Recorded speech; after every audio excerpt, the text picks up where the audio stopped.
Welcome to the Blerds podcast.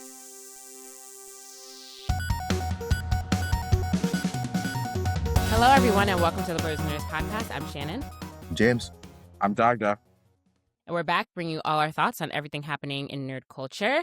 All three of us are back this week. Thanks to the guys for holding it down last week. I don't appreciate the shout out of shame. I mean, sure, I qualify for a shout out of shame, I guess, but I just like to point out that this is only my first absence for the year. Meanwhile, there's high absences on both Jaja and James for this year already. So I mean, who's keeping don't come count, at me. You know, Shannon is for sure. Yes, I am. I am keeping out. But so are you all, apparently. But that's fine. If you are new to the podcast, make sure that you subscribe to us on Apple Podcasts, Spotify, or your podcast app of choice. And also subscribe to our YouTube channel. We're trying to get our video numbers up there. So if you are a listener to us on audio, please just head over to our YouTube channel and show some support there as well. What have you guys been up to? What are some nerdy things you've been doing? nerdy things. I can kick it off. Okay. So, been watching Dunkin' Egg. I'm up to date in that. Night of the Seven Kingdoms. A Night of the Seven Kingdoms. That is the title of the Yeah, show. that is the title of the show. I watched Wonder Man. I finished that whole thing, but I checked out the Nintendo Direct. That was this week, and I've been watching a lot of One Piece. I might have watched like 20 episodes, 20 to 30 episodes. That makes one of us. Yeah, I was waiting for this season's animes to cook a little bit to start binging them. So One Piece has been holding me down, and yeah, I've been enjoying it. I'm finally out of the arc that I was like stuck in, the Fishman Island arc. So, we off to the races in One Piece. As terms of video games goes, I have been playing a lot of Warhammer Space Marine 2. That's probably been my main game, and then a little bit of Fable, a little bit of Arc Raiders, and that's about it. Want to give a quick shout out to the Super Bowl that's this weekend. I mean, it would have passed when this drops. And then Yes. shout out to J. Cole because he just dropped some fire. And that's it for my nerdy things. I would also like to give a shout out to the Super Bowl because the Super Bowl means it's the end of football season. And that means that we can we can go back to recording at 11 a.m. It's my favorite time of year. Thank you for accommodating my, one of my nerdy things. You're totally fine. It just makes so much of a difference. I can wake up an hour later. It's great. James, what have you been up to? Binging and gaming mostly. So Arc Raiders, not as much this week. I've been on Rivals. I've been trying to learn a new character, so I've been getting pretty deep into that. I'm trying to play Venom now, so which I'm doing pretty well. A little bit of Dead by Daylight. It's a person. Well, it's supposed to be a group of people that I play with, but not everyone always gets on. So Dead by Daylight. I do want to play. It's a game called Yap Yap that's on PC. It's a multiplayer. They're calling this genre friend slop now. They're calling everything some sort of slop, but friend slop because it's a game that you play with your friends, of course. But it's like you're a wizard and then you cast spells by yelling into your mic. But how loud you yell is how strong the spell will be. So it's just like a silly horror That game sounds fun. for your friends. Yeah. Yap. It looks so fun. Yeah, literally just a silly game, but they call it friend slop. I don't know why, but I mean, if you guys would get that, we can play it together for sure. I think we'll have a good time. Okay. So I've been watching some streams of people playing that, and it looks like a lot of fun. Your mission is basically just to destroy stuff with your spells. So manga wise, I'm trying to get caught up on One Piece. I'm a couple of chapters behind actually. So finished watching Wonder Man, and then I got a new Spider-Man comic. This is actually the last one for this Spider-Man Miles Morales. So Peter Parker finally shows up, at least on the cover. I didn't read it yet, so I don't know if he really shows up. But yeah, so we got 2 Spider-Men in this one, so we'll see how that goes. And then of course JoJo's. So I'm up to part 4 now. So Nice. Making my way through which episode are we on? Let me check. 82 episodes, so it's 190. So I'm about halfway done. Mm-hmm. So the current Joestar, Josuke Higashikata. Diamond is Unbreakable. That's the part I'm on. So if anyone is familiar with JoJo's, very fire. Nice. But yeah, I got some JoJo's cologne. I ordered a bag long ago, but it just came. So here, wait. From Battle Tendency, it comes in this. It's like wood. Oh, that's cool. So it's supposed to be like Theo's coffin, but boom. Nice. It's green. Jonathan Joestar. And I will say again to subscribe to our YouTube channel. Otherwise, you wouldn't have seen what James just showed us. So Exactly. For any you fragrance nerds out there, the notes it's a citrusy one, so it's like lemon, kiwi, passion fruit kind of scent. So Pretty fresh smelling. Nice. I'm a fan. I blind bought it. I just like JoJo's anyway. I actually ordered a different one, but they sent the wrong one. So I think I'm gonna just keep this one. So Oh, you haven't opened it yet. Does it smell good at least? no, it smells good. Yeah. Okay, Yeah, I smelled it already. Oh, okay, good. That's good. I don't know. You should be some kind of ambassador for JoJo's at this point, James. I'm Araki, surprised let's you're talk. not already. Yeah. Let's talk. Anything else for you? I think that's it for me. All right, cool. Me, I have been gaming a lot. I jumped back into Assassin's Creed Shadows, so I've been playing that. I'm playing that a lot actually. Over the last 2 weeks, so I'm trying to get through that game. And it's a large game, so there's a fair amount of content in there. Like, I'm 46 hours into the game already, and I'm not even halfway done with the story. So there's just like a lot of side content and stuff to do in this Assassin's Creed. So I'm enjoying it though. It's fun. So hopefully I'll finish that in maybe the next month, I will say. So I'm playing that. I have not touched Hollow Knight. I need to get back into Hollow Knight too, but I haven't been moved to want to play it recently. So maybe when I'm done with Assassin's Creed, I'll jump back into that. But that's what I'm playing for right now. I watched Wonder Man. Watched all of Wonder Man. So we'll talk about that a little bit later. I know you wanted to do a mid-season review of A Night of the Seven Kingdoms, Jaja, but I've only seen the first episode. I have not watched any more of it. And that's not on purpose. I just haven't got a chance to. So I do need to catch up. I'm very behind. We could do a non-spoiler. Okay, yes. We'll do we'll do the non-spoiler because I definitely want to watch it, so I don't want to be spoiled. But yeah. In terms of anime, I haven't been watching a lot of anime this week. Like, I watched JJK just to do my weekly keep up of that, and I don't know. Maybe we'll skim over it a little bit later in the complex section. It's not complex right now. It's like, okay, but I don't know if I care too much about it. To be honest, I don't know if I care about what's going on right now. I don't know. That might just be me. But so I watched that. What else did I watch? I'm just keeping up with. No. Yeah, I did not keep up with any of like I'm like a couple of episodes behind on all of the things that I'm watching weekly. Like, I'm like 2 episodes behind on Frieren. I'm behind on Spy Family. I'm behind on like the vampire anime I was watching. I'm just behind on anime. So this week I'm hoping to get back into my anime, but yeah, it's been like a busy week at work. I have gotten back into. It was a goal of mine like a couple years ago to learn Japanese.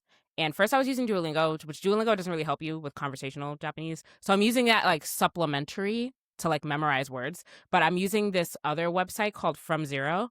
It's not an app, it's a website. So it's like an actual like course, like Japanese course. So you're learning like culture tips, and you're also learning the language, and you're learning like a bunch of other stuff. So it feels more, I've been able to grasp a lot more just from going through the course on there rather than using like one of these apps that's just like, but I'm still using Duolingo as like just to reinforce some of the vocabulary. And I'm also I'm making it a point to learn the character suit, hiragana.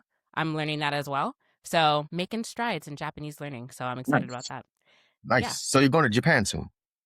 Yeah, soon. You heard it here, Jaja. In 2027 I am. Not this year. I'm 6. I don't have so I have a couple of vacations this year. Like, I have a family vacation coming up, and then I have I have a family vacation, and then I have like another vacation that I'm going on. So I don't have the PTO to go to Japan this year.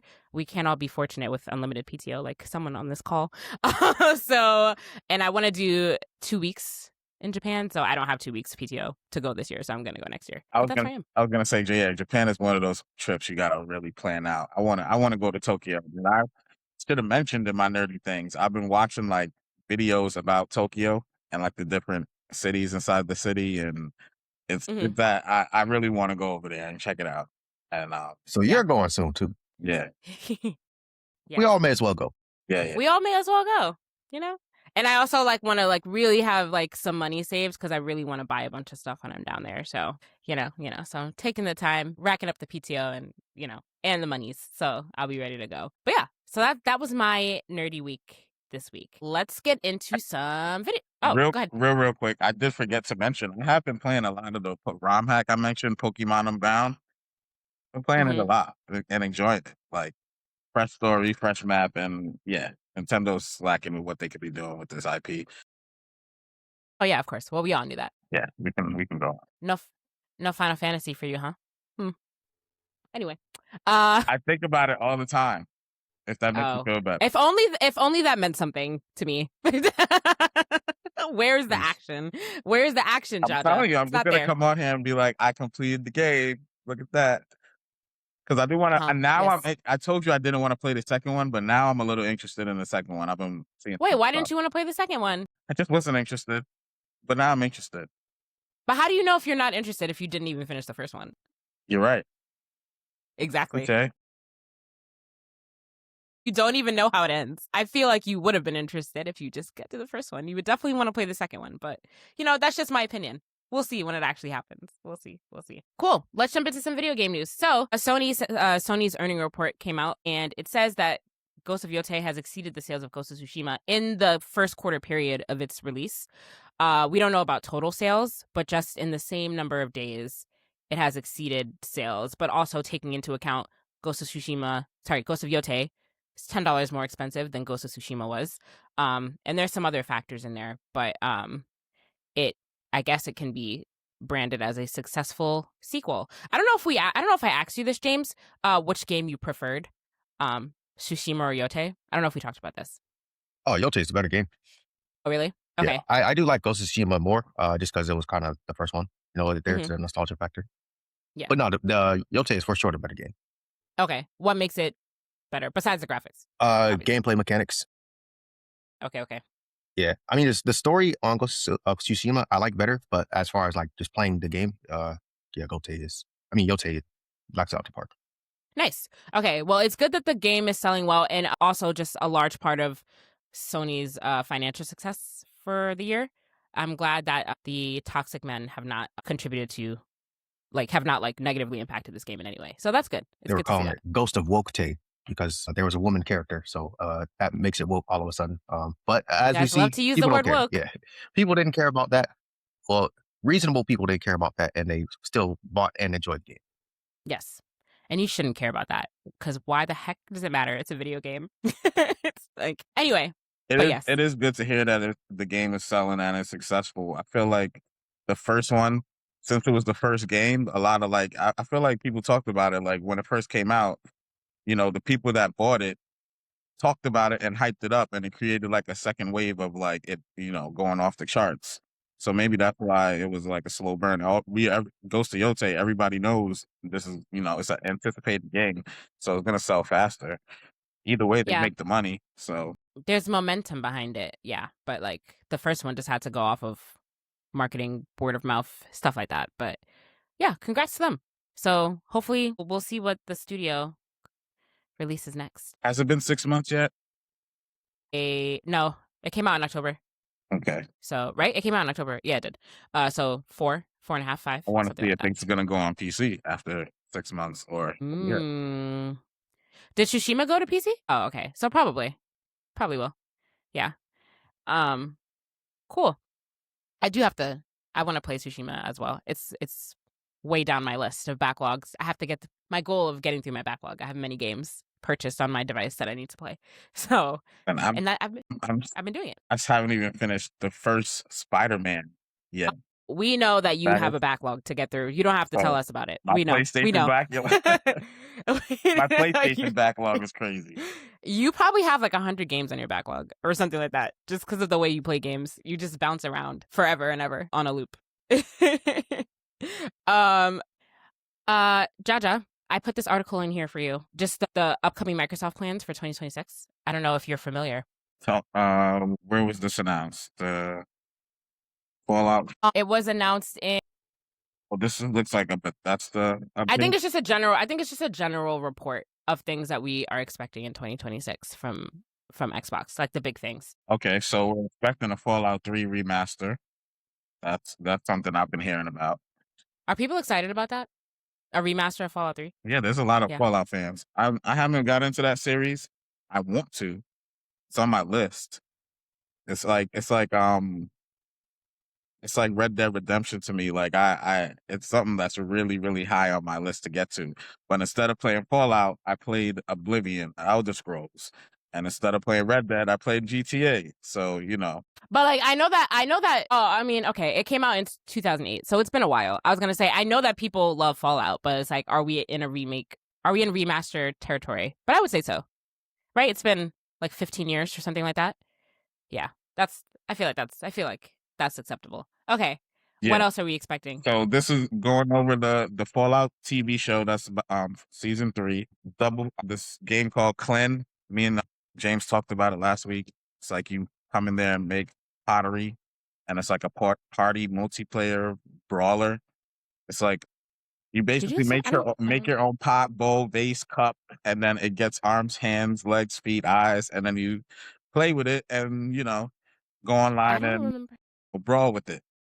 I don't remember you guys talking about that. Maybe that sounds interesting. It was at Xbox Developer Direct where they announced where they were talking about 4 games: Forza Horizon 6, this game called Beast of Reincarnation, Fable, and I cannot say the name of this game.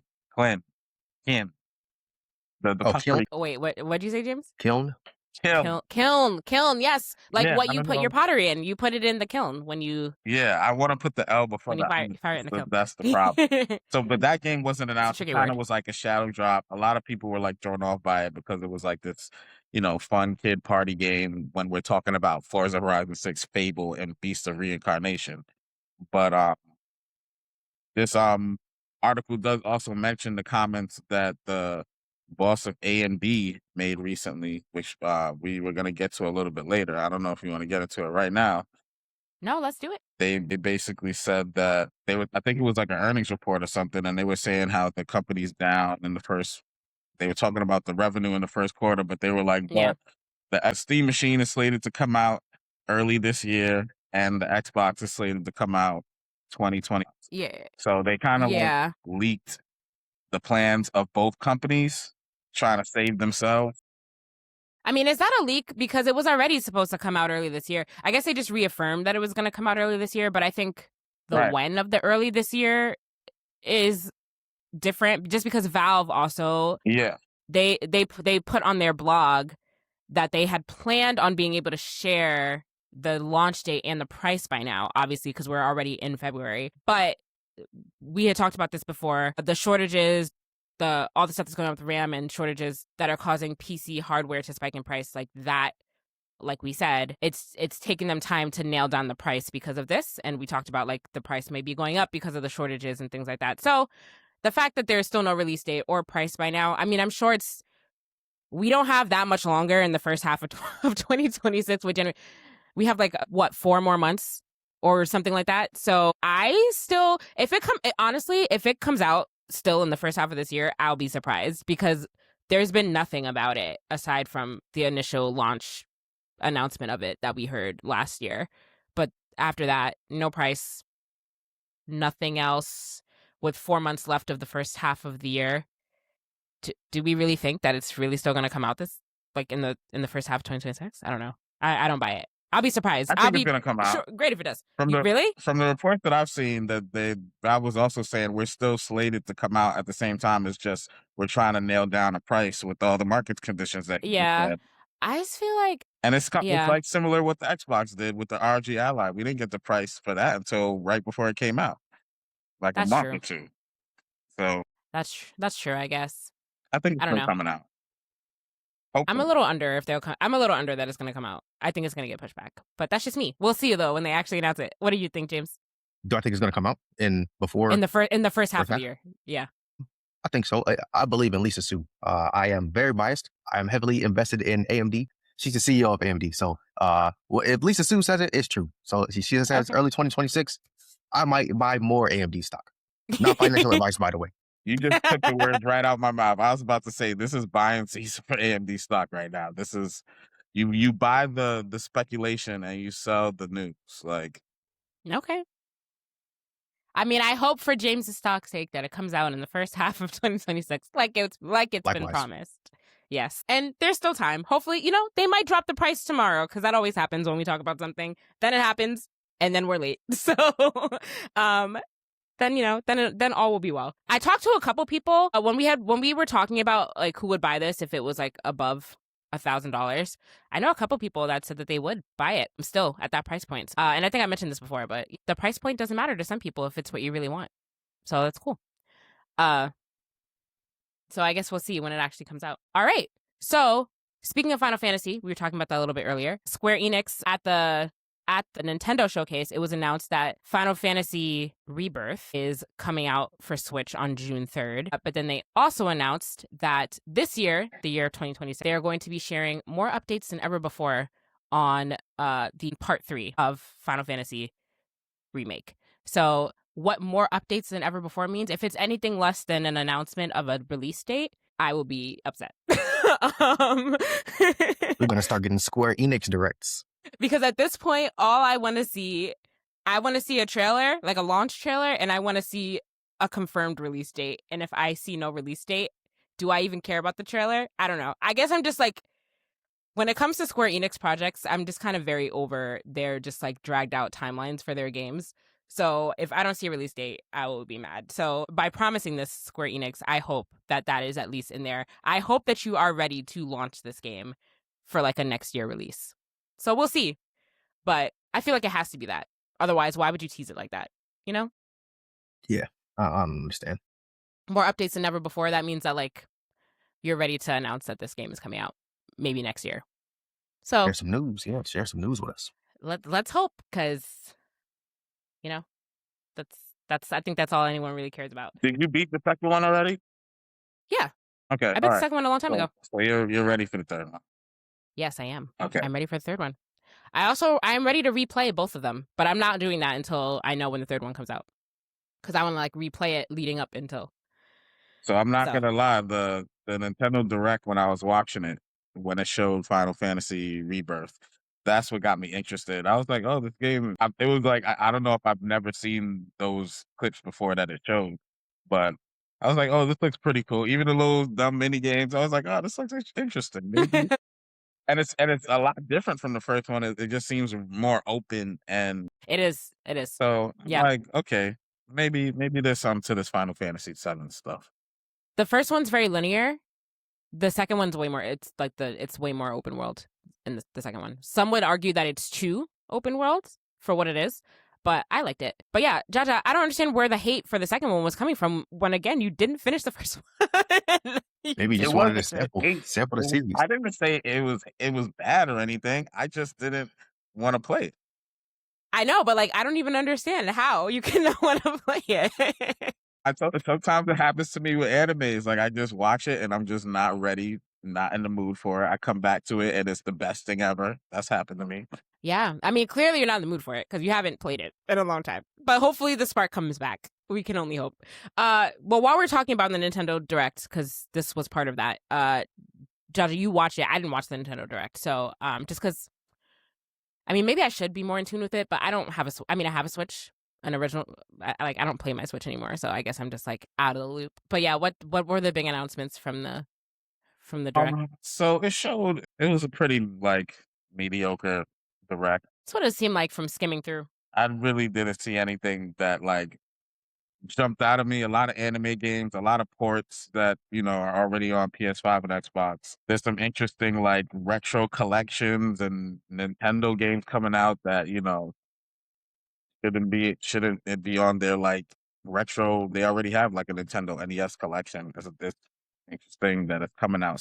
Some things are coming out separately than that. I liked how like similar games that are coming out on Xbox and PS5, like Pragmata, for instance. I'm not interested in this game, but I liked seeing it on Switch 2 and the other two systems and having it run at pretty good.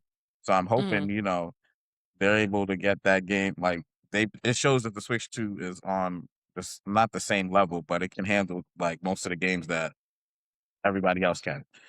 Yeah. This Turok game, Turok Origins, that probably would be one of the top games that I saw on there that piqued my interest. Of course, I'm trying to get to this Digimon Storytime Stranger game, but Switch 2 is finally getting it. It's been on PC and PS5, I think. What is it? A Digimon game? Yeah, this Digimon game they're saying is crazy. It's making Pokemon look bad. Is it? Oh, I'm sure it is. I hear a lot about this game. I myself haven't played it. I kind of want to, but it looks a little turn-based-ish, so I don't know. It is. It's like classic Pokemon style. Well, yep. Yeah. Yep. What else? The big games is getting Resident Evil Requiem. It is getting Oblivion remastered. That's pretty cool.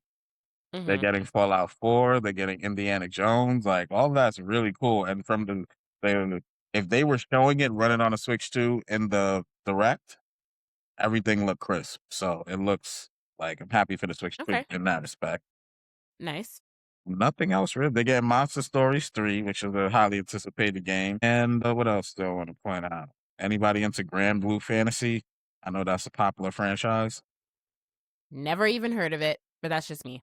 Okay. So yeah, that's that was it. That's all I see worth mentioning.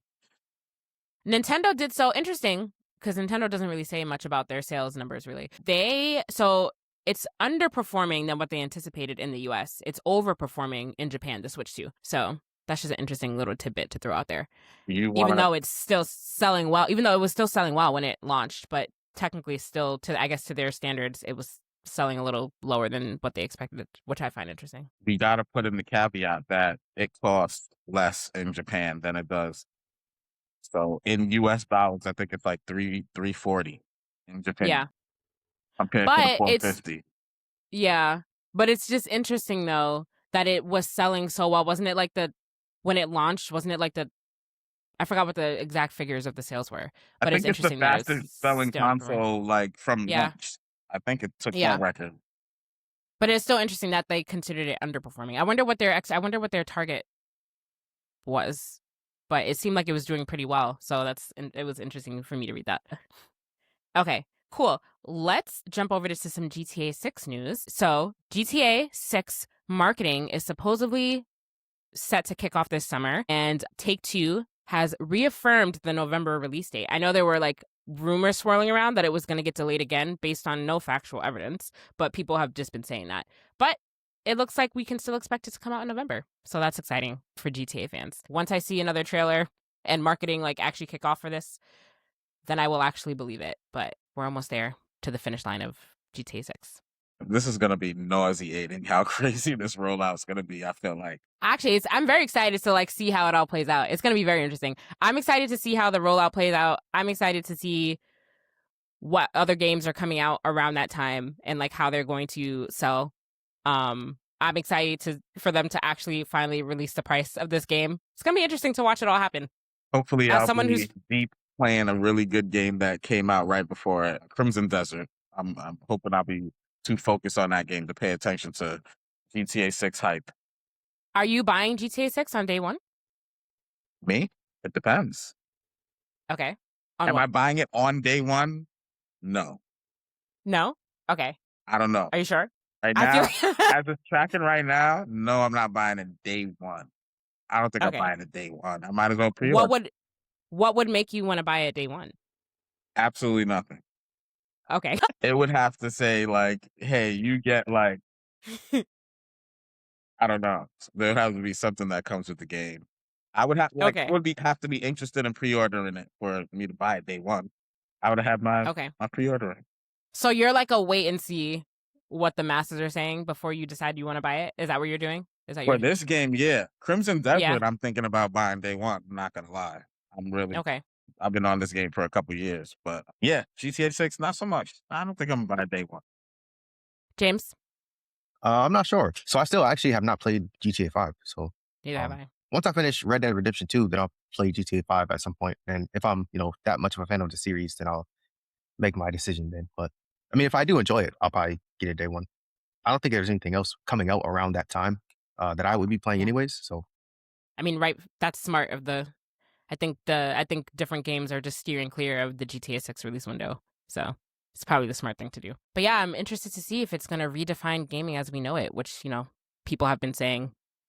That's what people have been building up to it being. So we'll see. I'm even interested in playing it, although I'm not a GTA player at all for many reasons. But maybe I'll just watch some streams of it. But I'm interested to see once it starts rolling out if you guys change your mind about buying it day one. We'll see.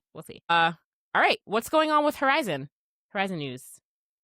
Horizon. New multiplayer game announced. Multiplayer. What do you guys? Should I just get my take out of the way real quick? Yeah, let's hear it. I think it's very interesting that this just makes me think back about the lawsuit that they have with Tencent about them copying Horizon games. Maybe because obviously they had plans on what they wanted to do with the franchise. But wasn't it rumored that they were working with Tencent to make an online live service game, and then they kind of backed out on it, and that's how even they got the access. That's how they got the what's the word I'm looking for? Asset. Is that what happened? So it was a rumor that I read. Okay. I don't know how if it's actually true, but Okay. that would be interesting to see that they just went and did it themselves, or partner with whoever to come out with this game. And another live action multiplayer game, it seems like. And what's even more interesting to me is when you watch the trailer, the game is like a copy of Monster Hunter. So it's like y'all are bad somebody copied y'all, but this is an exact copy of Monster Hunter. Interesting. James seemed excited about it though when he just said it. Good. Are you excited too? Yeah, it looked cool. I would check it out. I don't know if I would pay $70 for this, but $70? Is that how much it costs? They haven't really said, but okay. If it's $70, I'm not playing it. But yeah, if it comes out at a lower price point, I would check it out. Even if like I don't have friends that play it, it seems like it's something that you could just hop online and play with random people and be able to enjoy. So if it's that kind of game, then maybe. Yeah. But yeah, if it's 70, I'm gonna need full investment from the bros that we are gonna play and get our 70 work together because not just like one time, right? You can't just play it one time and be done with it.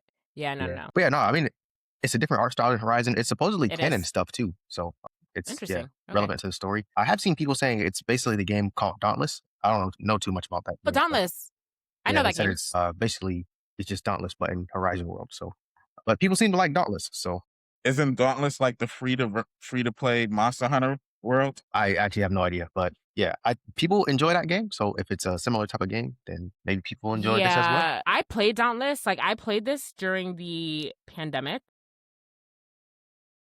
Yeah, I 100% played this. It's free to play. Yeah. It's a lot of fun. It's fire, but it's monster world. So like it's the concept of it is you kill monsters, you take the monsters' materials and body parts, make armor with it, and you go on and beat bigger monsters. It's the exact game loop in Monster Hunter. Well, we talk about how the concepts of games are very similar across the board. So, or that they just here we are. Copy each other exactly. Well, so maybe you should not sue somebody for like just making a game that looks like yours. But are they copying? Are they copying the exact character style, or they're just or it's just a similar form of gameplay? I feel like it's different. Take a video of Monster Hunter Stories 3 that's about to come out and put this game right next to each other, and you tell me. Okay. And Dauntless. Throw Dauntless up there. They copied Dauntless, if anything. Fair, I guess. Dot is very passionate about this topic, I see. Man. I know. Well, it's a part of the industry. So, yeah, I don't know if you guys heard about this, but a bunch of video game stocks fell this week after Google released its new AI game world making tool, Project Genie. Yes. So they dropped a video showing how this AI tool can basically generate 3D worlds based off of a prompt. You can explore and walk around these 3D worlds, and they look pretty good, realistic. The performance is another topic. How much interaction you have with certain things is another topic. But one thing to notice is that it can only like copy stuff that's already there. Like you can make a very Dark Souls looking game. I've seen videos. What other environments did it mimic? But it just copies other games. So I guess investors were looking at this like, oh my God, everyone's going to use this AI tool to make 3D worlds just like that. Bunch of stocks tumbled, like everything in gaming. Yikes. So right now it's buying season in stocks in general. So if you're into that, right now will be a good time to stock up. But everyone's scared of this AI tool. I think it's kind of far-fetched because, this early, this is not really that good if you watch the videos. But yeah. And you guys talked a lot about this last week on last week's episode, which I enjoyed that conversation topic. But are people, for people that do generate AI games, because, there are some AI games that are out there, like on the Steam store, if you look, isn't it? I feel like can't you always just tell that it's like slop? I'm using the word slop. Sorry, James. I know you don't like it, but like, I think that's we probably can't use that that's word a flop proper use. anymore because I should have sent y'all the vid because I wanted to send y'all some IG videos that I've seen of like these animes that people are making with the AI, and they look insane. Like there's one going around of Saitama fighting the robot, his robot that follows him around. It's an Geos? insane looking clip, but it's AI. They got one of Naruto and Sasuke. They got all these animes. They got Dragon Ball Z recreated. It's impressive what it can do. Like it doesn't look like AI for some of this stuff.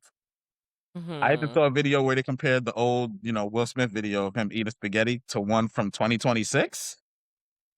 I gotta send y'all that. It's crazy. It does don't not send it to look me. like AI at all.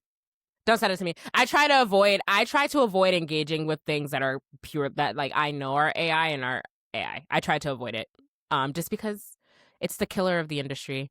And I feel bad for creatives, especially everyone. Yeah, this I feel like as this develops more and becomes more what's the word I'm looking for? I don't know. I'll just use the word substantial for now. I do think we'll probably see a lot of companies that are already trying to find ways to be greedy and make things cheaper try to like use this.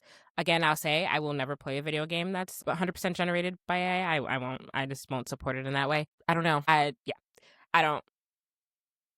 don't agree with it. Don't like it. Don't like it. Don't like where it's going. It's some we're gonna have to get used to and find a way to regulate and use appropriately. I think that we should regulate everything on social media that is AI. I feel like there should be a legal obligation for you to say it's AI. I'm tired of seeing things on the internet and questioning if it's real or not. You should have to say if it's AI. You should have to say if it's AI.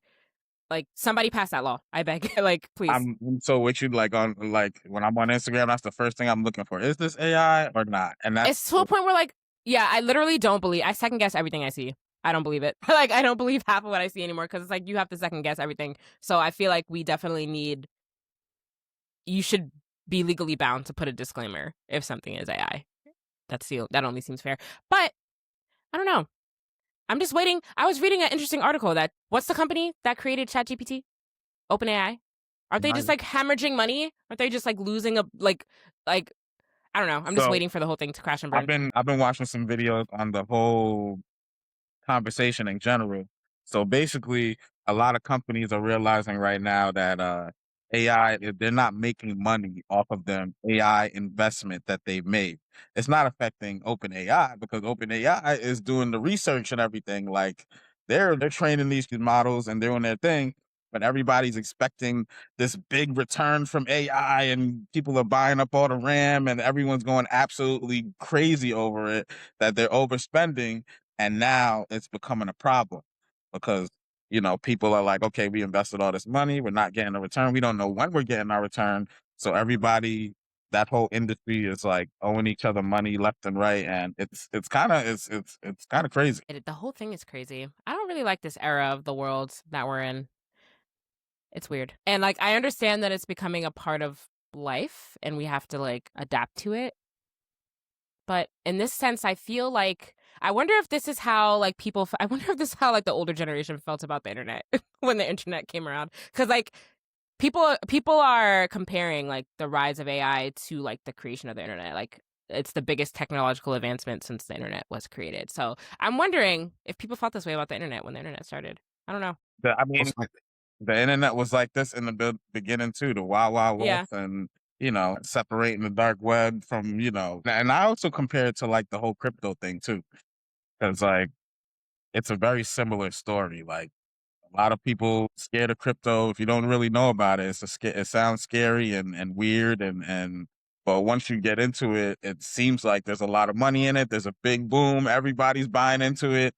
And then it kind of like fizzles out, and whoever's still tracking it, but it's still doing this thing in the background. Like and I've seen a ton of cryptos. I've been scammed in the crypto industry multiple times. Like I went through it, so like it's kind of like we gotta let the bad fall to the bottom and the good rise to the top. There's gonna be pros and cons to the new technology. Yeah. And I agree. I think that there are some aspects of AI that are helpful for productivity. I just don't believe in it in the creative space, like using it in the place of a human animator or like a human video game developer. I don't believe in it in that sense. But you can help me write my email. That's cool. I like that. Like I will use it for that. But like anything else is just kind of like anything in the creative space. I'm just hard stop against it. But that seems to be the way that we're going, which is not great. Yeah. So it's a great tool. I think there's a lot of misinformation about it. So a lot of people think that it's something that it's not. And a lot of people are making money off of telling people what it is when they don't know themselves what AI is or does. So I think a good analogy for this is, let's say we get flying cars tomorrow. Would you trust any person with a driver's license to fly you around? And will all the pilots lose their licenses? No. This is what AI is. AI is not going to replace everybody. It's a tool to be used that people who know how to use this, how to do things that AI is doing initially, are still going to have their jobs. So flying cars, for example, all the pilots are not going to suddenly lose their jobs because the cars can fly. People are not going to trust anybody with a driver's license to fly a plane. Yes. That's a good analogy, James. I like that analogy. That was good. It's a tool. That's all. At the end of the day, it's a tool. It is a tool. But big greedy corporations also should not try to reduce all their headcount because they can now have a generative AI model make their video game for them. Also, because I feel like people are trying to do that as well. There's a fine balance. Also, I would never imagine if we really did have flying cars, what a disaster that would be. No. There's no imagining. I was just about to say, y'all need to see the new flying cars. What flying car? First of all, only the rich can afford such a thing. They're just mad expensive. Well, that's what I'm saying. It's something only rich people can afford. Yeah. But also, like, how can you... I feel like if a flying car was real, you can't just fly a flying car with a driver's license. I feel like you need some kind of pilot's license because you're flying something. Not if it's not regulated. It's not a thing yet. There is no rules about it. I know, but I'm just saying there needs to be. Like, they can't tell you what you can do with it right now. You can't, Jaja. If you're just like, let's hop in my flying car, I'm not hopping in a flying car with you. What do you know about flying? I mean, obviously, I would learn how to. I'm just saying this terms is like restricted airwaves. Like, unless, I mean, you know, I'm sure you can't fly over an airport, you know, but that's the thing. There's really no rules like about airspace. It right now. The airspace is gonna be in complete chaos if you allow cars to just start flying. Like, it's gonna be so crazy. For real. Also, they got them that work good. Fatalities, like, can you think about how many car crashes occur in the world every day? How many of those car crashes are fatal versus like how many in the air car crashes are gonna be like? Well, I'm sure with the way technology is going, if we're when we get to flying cars and a whole traffic thing in the sky, AI is going to be a very big part of that and maintaining we won't even be flying them. It'll probably be the AI flying it. So I'm going to trust a robot to fly me in the sky too? No. I'm good. I'm good. I'll be on the ground. But then it's not even safe to be on the ground because then when the car crashes and comes crashing down to the earth, then I'm also in danger. So it's like, who's safe really? We should just not even try to go down that road. I'm sorry, we're on a big tangent. The worst case scenarios to come up with the ideas on how to prevent it. So I get it. As long as somebody monetizes it, that'll be fine. If you monetize the safety, we'll be all right. I don't know. But yeah, I'm sure in the case of flying cars, people will suddenly not trust pilots because we are in an era of anti-intellectualism. So people will say, oh, pilots don't know what they're talking about. I got a car that I can fly. I can now work for Delta and fly airline aircrafts because I have a flying car. We'll get to that point, I'm sure, because people just think they know everything. I just don't want us to even I don't want us to go down that road. But, we'll probably get there. But yeah, this is where we are with AI now. So people can they can text or whatever prompt and say, hey, make me whatever video game world. And they're like, oh, look, I'm a developer now. So we have officially got to that point with the release of this new Genie thing from Google. Yeah. Well, we'll continue to monitor AI and see what happens. Soon we're all going to be living in a digital universe, so it's going to be fine. Speaking of flying cars, here's a Jaja random tangent thought.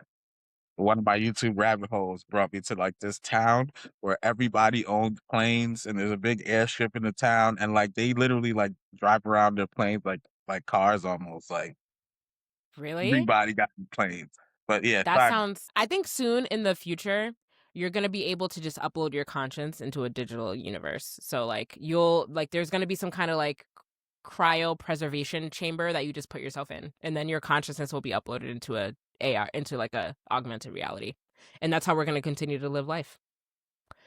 Give that a couple years, guys. I'm sure that somebody's going to say something about that. it's scary. Yeah. So let's talk about something not so scary.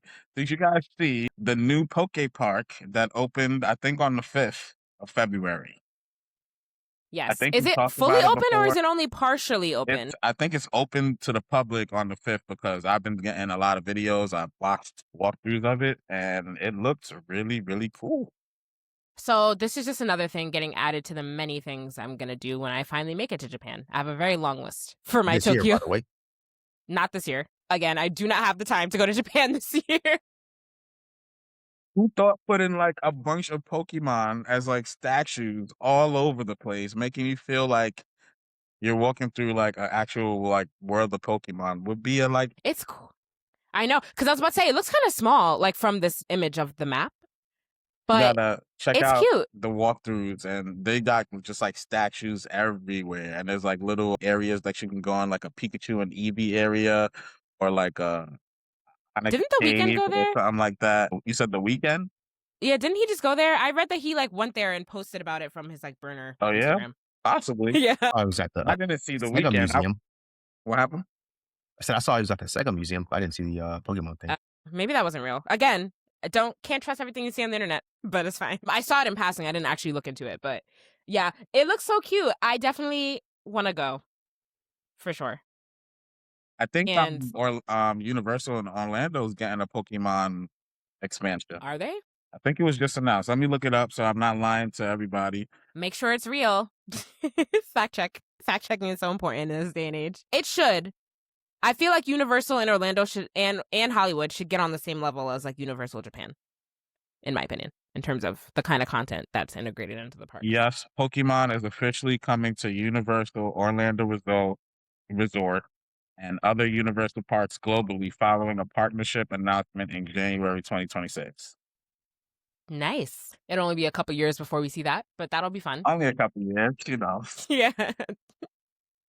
Listen, they build But yeah, these theme park expansions fast, so maybe just a couple years, you know? 2028, they might open up. maybe. The Pokemon Park looks cool. I definitely want to go, so I will be there eventually. Yeah. All right. Should we move on to some TV news? Wonder Man. We all watched it. I watched it all yesterday morning in like a couple hours. I didn't think that I was going to be able to get through it so fast, but I liked it. I really, really like, honestly, Wonder Man is probably my most favorite thing from Marvel in the last couple years. I really enjoyed it. And I enjoyed it because it was not trying too hard. Like, it was a standalone story that was just being what it was. It wasn't like trying too hard to like fit into the wider universe. It wasn't trying too hard to do anything other than be about what it was about. So I felt that, honestly. I felt that in the storytelling and just like the overall progression, beginning to end.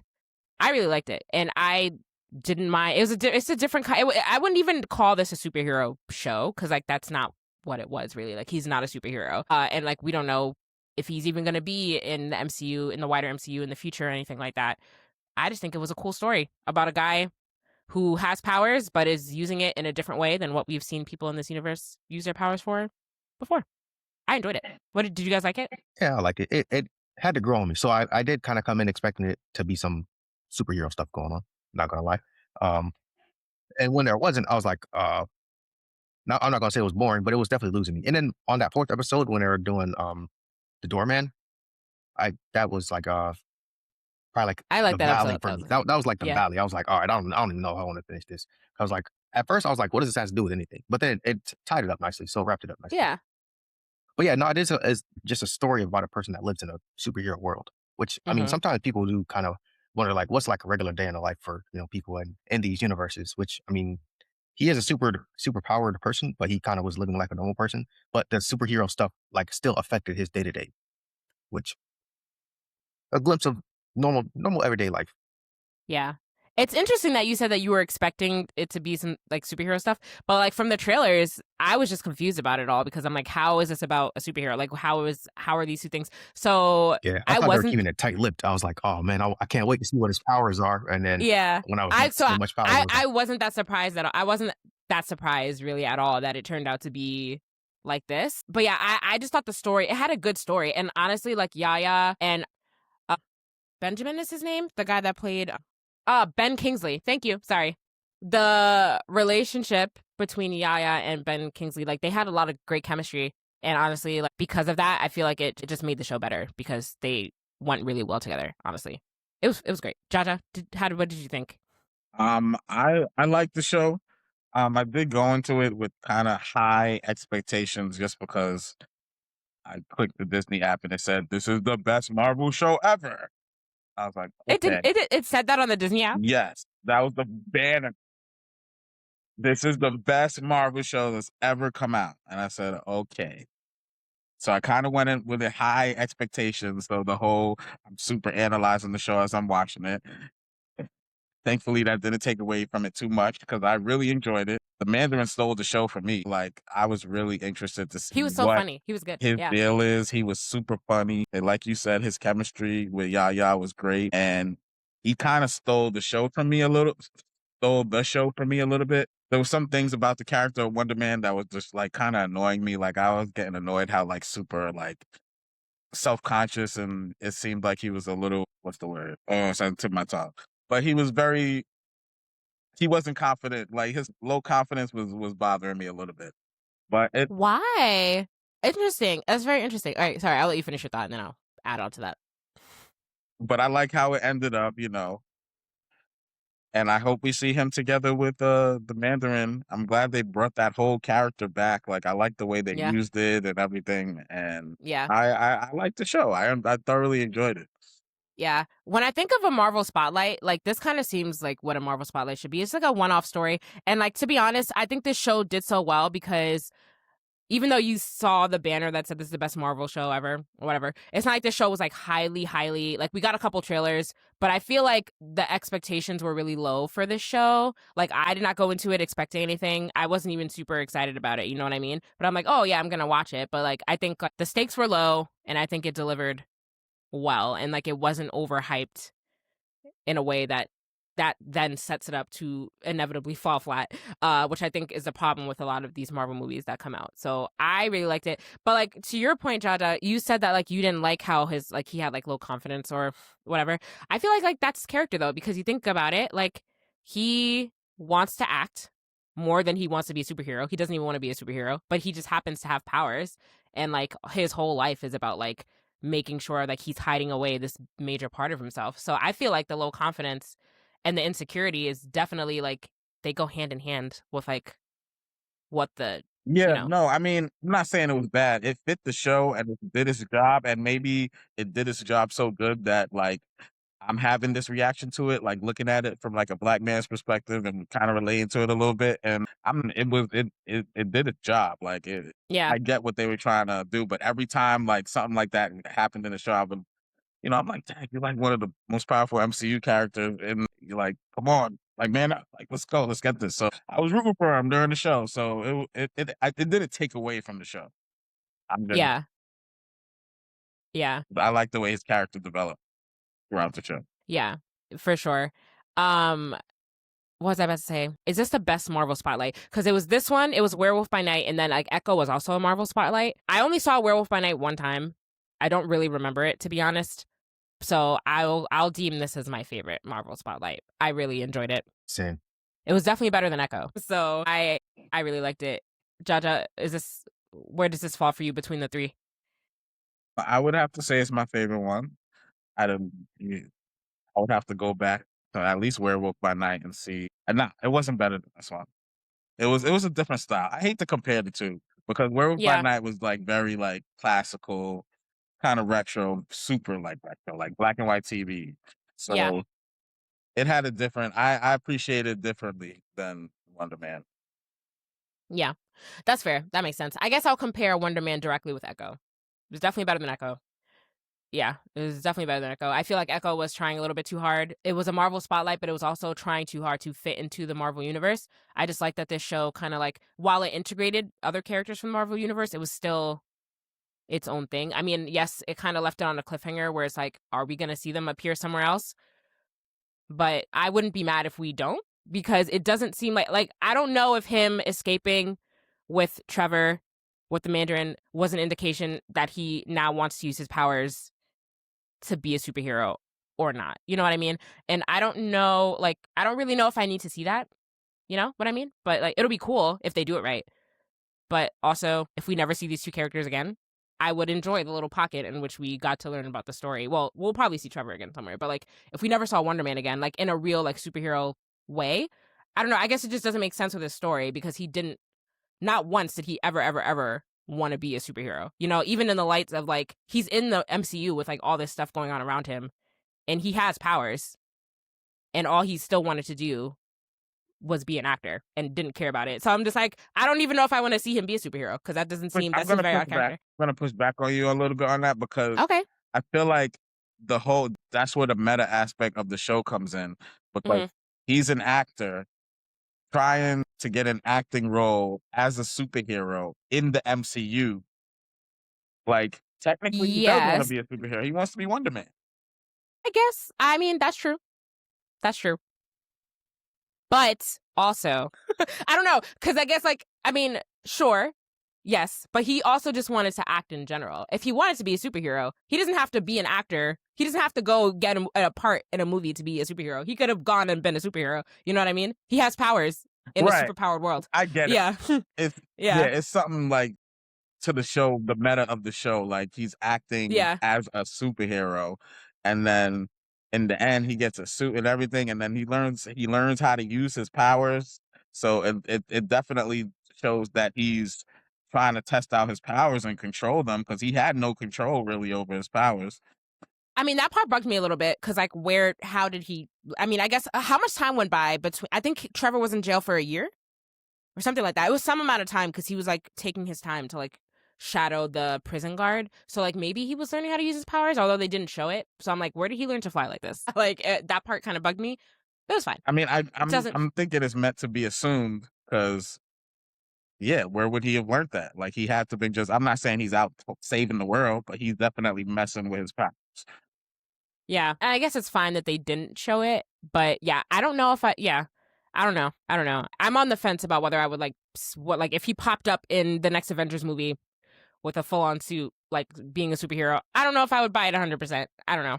I just liked. Yeah, it would be like, why is he showing up now? Like, what incentive does he have to go fight Dr. Doom or whoever? Exactly. So I kind of just like the pocket that he's in.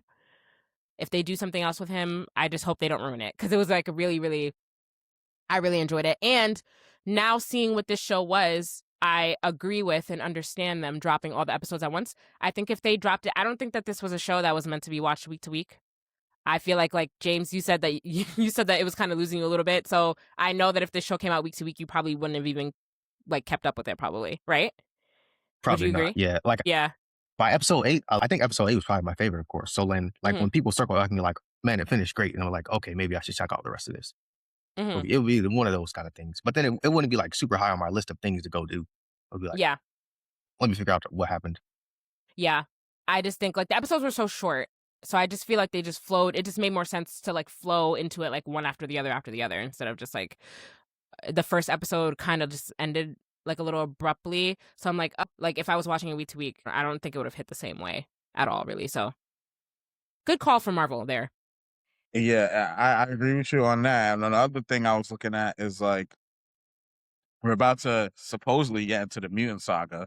So like, is he a mutant or not? And it could be showing the DODC as like that antagonist to the mutants in general. Like, because my question is, how did they even know about him in the first place to even look for him? Like, how did they know he existed? So it could be part of the bigger story. I think he is a mutant. I think it's safe to assume that everyone in this universe, because like we don't know how he got his powers. Like he obviously had them from when he was young, and his family like always knew about them. So I'm assuming that he was born with the powers. So I'm going to just go ahead and assume he's a mutant, because everyone else in this universe that we've seen up until now, like, they've all acquired their powers in some way, and everyone that has been hinted to be a mutant has had their powers already, right? Like Miss Marvel, right? Yeah. She was born with her powers, right? I don't remember. She was born with something in her that the bracelet interacted and it unlocked something. Yeah. So I'm gonna go ahead and guess that he maybe is. Yeah, it makes sense. Again, but they've been hinting at people being mutants forever. I'm just really dying to see how they integrate X-Men into the universe, and I really hope they don't mess it up at all. We'll see. But I enjoyed this. So thanks, Marvel, for releasing something really good. While we're on the It's been a while. of the Marvel, I saw a trailer that, because the last trailer is supposed to drop today. Well, Of what? when the Super the Bowl. last teaser trailer? Yeah. Yeah. And I saw a concept trailer of it, and when I first was shown the trailer, it was shown to me as like, look, this is the real trailer. It leaked.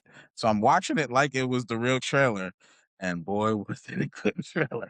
Oh, so do we think that this is going to be like an actual general trailer that gets released during the Super Bowl? It's supposed to be the general trailer with Doom, and it's supposed to connect the 4 trailers that we got, or the 3 or 4 trailers that we got already. So somebody tried to make a concept, and they did a really good job. And it like, when I first saw the trailer, I thought it was the trailer that was going to drop. I was like, oh, wow, that's how they're going to connect everything. You got Loki. It starts off with Loki, like, watching everybody do their trailer a little bit. Like, you see Thor bending, praying to the gods. You see Cyclops doing the blast. And like, Loki's like watching it and like trying to like see what's going on. But something happens, whatever. If this is the actual trailer, I wouldn't be mad. But yeah, look out for that today. Marvel trailer gonna drop. Hopefully, I'm ready for Doomsday. I'm so ready for Doomsday. You know what? I don't usually watch the Super Bowl. Like, I was going to watch the halftime show. That's usually what I do. I watch the halftime show and then I go about my business. So if the trailer plays, I'm sure I'll see it in the aftermath. I hate to spoil. Well, the trailer will be out by the time this comes out. But like, there's a part in the concept trailer where you see Doom, his back is facing Loki, and you hear his voice like, "You're not supposed to be here." And he turns around and you see you see his face, Tony Stark's face, and oh my god. We'll see. Crazy. For sure. But yeah, Wonder Man, solid 8 for me. I don't know what you guys have it rated. What do you guys rate it on a scale of 1 to 10? For me? Nice. Jaja? 7. Wait, what? 7.5? Okay, fair enough. Okay, awesome. Great. All right, let's move on. Jaja, give us your Night of the Seven Kingdoms has been on for a couple of weeks now. What is it? What are we on? Episode 4? Episode 5? We're going into episode 5, so we're waiting for episode 5. I've watched 4 episodes. Episode 5 is out by the time this podcast comes out. Yes. Does it? It comes out on Sundays? Today. Awesome, because I need to see what this episode 5. I absolutely love this show. I love this show. I've heard a lot of. I'm a Game of Thrones nerd. I don't know. It's going to take a lot for them to do wrong in my eyes. So my take is a little bit biased. I'm admitting that, but I love this show. I love the humor. Like, the humor is actually like funny.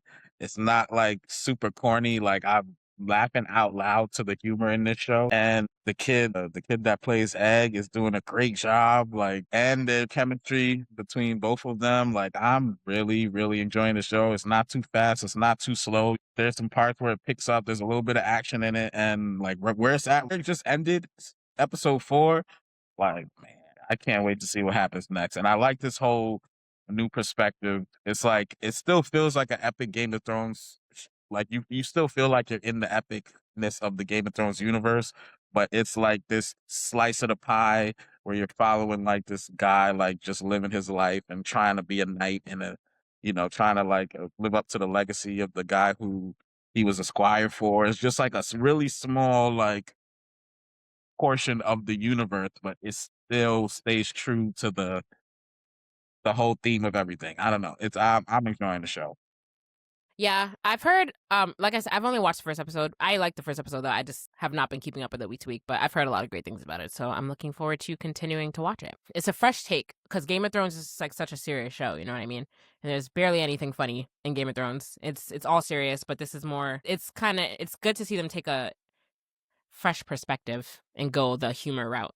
And it does have its serious parts. Like right now, it's at a very serious part, and they do know how to throw in the humor, and they let you know like early in the first episode, early in the episode where they where you see taking a poop.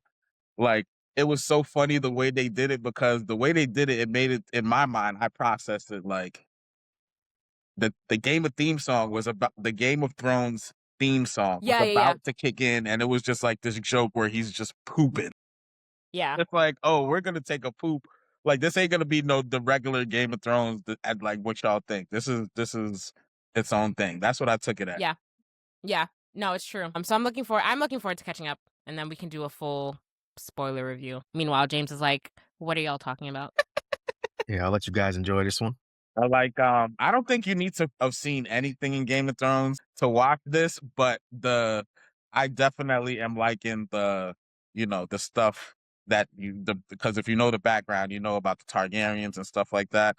And this is like a decades after Rhaenyra and decades before the current events of Game of Thrones. So it's like right in the middle. So now you're seeing like a different version of the Targaryens where they're like half in control, like they're losing you can see how their power has like faded, and it shows a different era in their timeline. That's interesting, and it's freaking Targaryens, man. Yeah, I'm definitely gonna catch up for sure. All righty, let's move on. Jaja, have you been watching JJK or no? Shannon, you know my take on JJK. I completely agree with your take on. I think I was the first one to say it on the podcast that the one thing about the thing that kept taking me out of the show is the fact that they over-explain. I feel like they over-explain the powers and the technical stuff to the point where like I got to take notes on each character's powers and how it reacts to other people in different situations. And I'm like, the way they explain it, I had a problem. You could have did it in a cooler way. So we are on episode, what is this, 4? Is episode 4, James? 5? I think it is. Maybe 5. Still a good show. I guess. The action is I saw the first episode and the fight scenes are absolutely insane. But then they're like explaining everything mid-fight and it's like, I just want to fight. So yeah, so I think that was my problem with this episode that just came out, the latest episode 4, when they're fighting I don't know the girl's name, but it's just like, and I guess this is a problem with all of it. There's this when they are talking about what they're doing while they're doing it, and like, I don't know. I think that's my problem with the show. Like, I think that I overall enjoy JJK. Like, I'm gonna watch it, but I have a deep problem. I think that is my deep problem with the show. I just like the over-explaining of everything and just like trying to make sense of the battle of the power systems and all that stuff. It's really taken me out of it. And it was really evident when I was watching this episode, and I'm just like, I don't care. So I still am going to say that it's too complex to be enjoyable for the fact that just like everything is so over-explained. And I just don't appreciate that about the show. I don't know, James. I don't know how you're feeling about it. This one, I was able to keep up with pretty decently. I forget the person they were fighting. Was it Hajime? Or maybe that's the person they were fighting. Yeah. No, that was the guy at the end. That the guy and then the girl. They were like fighting the girl. Points. Yeah. No, Hajime is the green haired person. Yes. Kirara. Yes. Yeah, that star power explanation thing. It got a little bit wonky, but once they kind of like stop, like they had to stop the action and be like, okay, this is what's going on. But trying to explain it as it's going, and they're trying to read the text and then see what's happening in the show. They got to figure out a different way to do this. Yes. That was really my point. Yeah. I mean, so they've been doing this since. I know. I feel like I gotta be in the right mindset. Like I enjoy JJK when I'm ready to like absorb it. I can't. It's not a show you could like lazily watch. Like I gotta be like, all right, paying attention. Let's go. I was lazily watching this episode, and I mean, I was watching it in sub, so I mean, I guess you can't really lazily watch it, but I was kind of like lazily keeping up with it. So maybe that's why I felt that way. But yeah, I was just like, I don't know. I'm like, I still don't understand what you're saying to me after all that. I'm like, yeah, sure. Curses, reverse, whatever. I'm like, yeah, okay. I still don't understand how it all works. I don't know. I don't know. But it looks like it's about to get interesting. I mean, not to say this episode wasn't interesting. I don't know. They're just going on a bunch of weird detours right now before they actually start. You know what? And I don't really. I might try reading it and seeing if it's different. Oh yeah, let me know, please, because I feel like it's probably just as confusing to read it than it is. I might try reading it actually. I'm gonna give it because you're reading it now, trying to make sense of what you're actually looking at in the panel. Like I said, like it's hard to read action manga because it's like hard to decipher what is actually happening. But the panel's not moving in a manga, so you have time to read it and look at what. But it's like But you're trying to also look at like what it is, like what is it that this person's actually doing. I don't know. That's the problem I have with reading action manga is like, I don't know. There's a lot going on, and so then trying to figure that out, and then also read it and understand the implications of whatever it is you're doing. That's why I feel like it's more confusing. It'll be more confusing to actually read it. But if you are a reader of the manga, please let us know if you rather read it or watch it. I'm very curious. I think I can't wait till they make mangas in color because that would do a lot to help the site. They're never gonna make mangas in color. They have them in color. I know, but you know how much more. I'm sure that that's gonna be like so much more expensive to like print mangas in color. Webtoons do it. Yeah. Well, webtoons and manhwas. Shout out to Solo Leveling, by the way. Full color. Solo Leveling all in color? Yeah, all the time? Yeah. Like printed too? It's in color, and that webtoon is like, it's a webtoon, right? Manhwa, webtoon. Manhwa. One of those. Frame for frame, following the actual webtoon. Like it's exactly. Well, webtoons, because webtoons are just on the internet, right? Like they're not printed. Am I wrong about that? Or am I right about that? Manhwas might be different. Well, it's like Chinese. manhwas and webtoons are like two different things. But like webtoons are just on the internet, right? Because it's called a webtoon, so I'm assuming that it's not printed. So it makes sense that if webtoons are in color. Yeah, webtoons are digital first for sure. Yeah. Manhwas are, I think they're Korean for sure. Korean comics. And then I don't think it's dependent on the medium. But Solo Leveling just happened to be colored. It's all in color. Yeah. But are all manhwas all in color? Or is it just Solo Leveling that's all in color? I think traditionally they're black and white, but like sometimes when they're feeling themselves or maybe they got the budget. Sometimes they have the money. That's what I was about to say. Solo Leveling must have had the budget to print all their things in color. But I'm assuming like it has to be so much more expensive to print it in color than it is to print it in black and white. So I don't foresee lots of manga printing in color. Like you'll get the first page of a chapter in color. Like I've seen that a lot, but then it goes back to black and white. I think it's a volume thing because a lot of them come out in like weekly or monthly Shonen Jump. So then imagine you trying to put out a chapter every week or month fully colored. Yeah. So just from a brief lookup, it looks like manhwas are usually in color compared to manga. They got more money over there in Korea to put it out in color, it seems like. They're not dropping in Shonen Jump every week. Yeah, maybe that's why. Yeah, it's just like the expectations and the volume in which manga comes out is probably just like impractical to do it in color. Yeah, it's just probably more impractical for manga to come out in color. So I see that. But gonna continue on with JJK. I'm not in love with it right now. We'll see. We're still early. We're still early in the season, so we'll see what happens. It looks like it's about to get interesting from the end of this last episode, so we'll see what happens. Yeah, this guy had enough points to change a rule already. I don't remember all the rules, but I think one kill is worth 5 points. He had like 200 points. Yeah. What is it? Is it only 5? Yeah, I forgot. I forgot the rules. I don't remember. There's too many of them, and they're confusing. But yes. All right, real quick, let's move on to live action remake quarter because there is live action news this week, as there usually is now. So Baldur's Gate, which was a very popular game, it was like the game of the year when it came out. They're getting a TV series set for HBO, and it is being helmed by The Last of Us co-creator Craig Mazin. So the TV show is going to be a continuation of the Baldur's Gate 3 story. So it's going to take place after the events of Baldur's Gate. We don't know when it's supposed to come out or like any casting news or anything like that, but we do know that it is happening. I had a question based off of this. I just thought it was very interesting that they are deciding to, instead of like retelling the events of Baldur's Gate 3 in show format, I find it interesting that they're continuing the story. So I feel like right away that kind of locks out a lot of the general audience who have not played the game. So it's an interesting choice, and I'm wondering if it sets you up for failure already by deciding to do that. By deciding to do it that way. What do you guys think? As someone who hasn't played the game, I'm not interested in the show. Yeah, exactly, right? It's like I haven't played Baldur's Gate.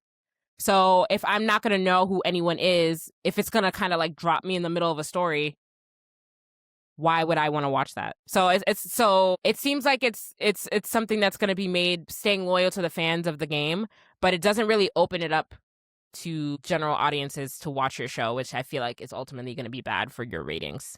TB. Yeah, and Baldur's Gate 3 is the third entry of a series, right? So I mean, if the story was already going on and they're starting with number 4, I mean, well, Yeah. Star Wars did it. They started with number 4, right? I'm not even a huge Star Wars fan, but like they started in the middle of something, so maybe it can work for them. Maybe, but to your point, yeah, it's interesting. Yeah, it is 3, so it's interesting that they're not even going to try to like go through the stories of 1, 2, and 3 and then do a continuation from there. Yeah, I don't know. It's just weird because it's like, am I going to watch a YouTube video on the plots of all the Baldur's Gate games? No, not really. I'm just not going to watch the show. So I feel like a lot of people are going to have that mindset if they're not going to know what's going on, or people are not even going to know. People are not going to, I feel like a lot of general audiences that are just looking for things to watch on HBO, they're not going to know that it's a continuation straight off the game. So they're going to watch it and maybe be confused unless they do like a good job of like telling a backstory, like in the beginning, you know, like doing an expo dump in the beginning. Or it just having like a self-contained story that you don't need to know anything else. Yeah. But if they're incorporating characters or whatever, or like if they're going off of like the things that happened at the end of the last game, I feel like that's a poor choice. But who's to say? It's too early to say, but that's just my initial thoughts of it right now. It's an interesting choice to have done that, for sure. Well, it worked for Star Wars, and that's one of the biggest franchises to ever exist. So, but wait, no. So you mean, okay? So Star Wars had the original trilogy, and then they released the prequel trilogy. I don't necessarily think it's the same thing, though. Wait, I thought Star Wars was like 6 things, and it started at number 4. No, is that true? Well, that's ignorance on my part then. No. So they had a trilogy. Sorry, let me not sound like a noob, but I don't remember the names of all for the original trilogy. Yes. So Star Wars, Empire Strikes Back, Return of the Jedi, the original trilogy. Then they released a prequel trilogy of movies that told the story before. But it still started as like a complete story that you could understand from watching the 3 original films. But then it's just like they released background when they released the prequel trilogy. So this that's would be what like happened there. Dropping Harry Potter movie, starting at Goblet of Fire, and then just going forward. Okay, that would be weird. It is weird. Yeah. Final Fantasy actually does this a lot. Final Fantasy 13, or was it 14? Hold on, let me just double check before I say the wrong thing. 7 does this. When you start 7, there's a whole story that happened before 7. Going on this. Yes. No, like Cloud yes. Is like has nothing like I watched. It's like a 2-hour video that I watched on the story of Final Fantasy 7 leading up to the beginning of the game that they don't even show you. Yeah, Shannon sent me some YouTube video to watch before I played. She was like, "This is there's another game. There's a game that you play before to get the background characters. Yeah, it's Final Fantasy Crisis Core. That story is a prequel to Final Fantasy 7. So Final Fantasy 15 is a game that came out. I forgot what year it came out, but that game takes place directly after. So they released a movie, Final Fantasy. They released a movie, and the game Final Fantasy 15 literally takes place seconds after like where the movie ends. So you have to like watch the movie, then play the game. Luckily, they sold, when they released the game, they sold like a movie game combo. So you could like watch the movie, then play the game. But that was a weird choice as well. I don't know why you would do that, but they did it. And fine, whatever. Final Fantasy 7, there is a movie, a Final Fantasy Advent Children, that takes place after the events of Final Fantasy 7. So they did it again there as well. So it's just, there's some interesting choices being made all around. I watched that one on my PSP. Yes. And I like Advent Children. But yeah, you had to have played the game to really even understand how they got there and like what is happening. So I guess this is a common thing, but I don't know. I feel like Final Fantasy did it at a time where, I don't know, I guess like there's more stakes on the Baldur's Gate show. It's a show that's going to come out on HBO. So you want it to ideally do well on the streaming service, and it probably is going to have a big budget. And I don't know, you want people to watch it. It's just weird that they're doing it in this way on this platform. So just my thoughts, but who knows? We'll see what happens. We got some time, and that just reminds me, I never finished Final Fantasy 15. That's on my I gotta go back and play that too. It's on my backlog. It's your time to shine, Jaja. You got to give her some shame. My backlog is not as big as Jaja's, though. I'm not. I'm gonna let her do her backlog in peace, you know, and not get on her. And yeah, so we'll just see what happens, and yeah. Speaking of something random. Go ahead. Go ahead. You go first. I was gonna say, speaking of live action, I think a new Sakamoto Days trailer came out for its live action film. Mixed reviews. It doesn't look bad, mixed reviews. But it doesn't look bad to me. Like, it looks like it could actually like be decent. I'll check it out, but again, first of all, I'm behind on the anime. I didn't even finish that, so we'll see. It's not on my list, but we'll see. Random. Do you guys know that an entire season of Bel-Air came out and is done? You know, Bel-Air is finished? Yeah, I did not know that. I feel like they have zero. I feel like I saw zero advertisement for that. Zero. I had no clue that it was out. We might have mentioned on here one time that the last season of Bel-Air was coming out. I feel like I don't remember ever talking about that because I was so. I'm on. I got 3 episodes left. I was so surprised. I had no idea. I feel like if you're not on Peacock looking, like, I saw nothing that said that the last season was coming out. So I guess I have something to watch now, but I just had no clue that it was coming out. It's fire. They done spoiled the end for me already. YouTube done spoiled the end.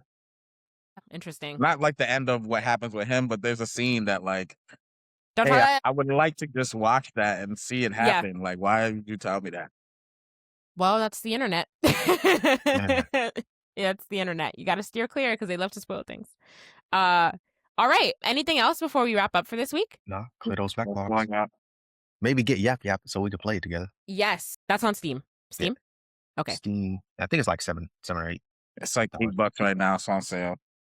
Get it along with all the other list of games you're supposed to. I will download it. If somebody reminds me in the middle of the week, then I'll do it. Sometimes I just forget. Someone just remind me. Anyway, thanks for joining us for another week of the podcast. As always, you can like us on Facebook, follow us on Instagram at Blerds Nerds, follow us on TikTok, BlerdsNerds_pod, subscribe to our YouTube channel, send us an email, blerdsnerds@gmail.com, if you're a creative color in the nerd space and you want to come on to talk about your work. You can listen to us on Apple Podcasts, Spotify, or your podcast app of choice. And yeah, as I just said, subscribe to our YouTube channel and show support for the video portion of the podcast. And as always, thanks for your continued support. As always, I'm Shannon. I'm James. I'm Jaja. Thanks for listening, guys. Bye. Peace.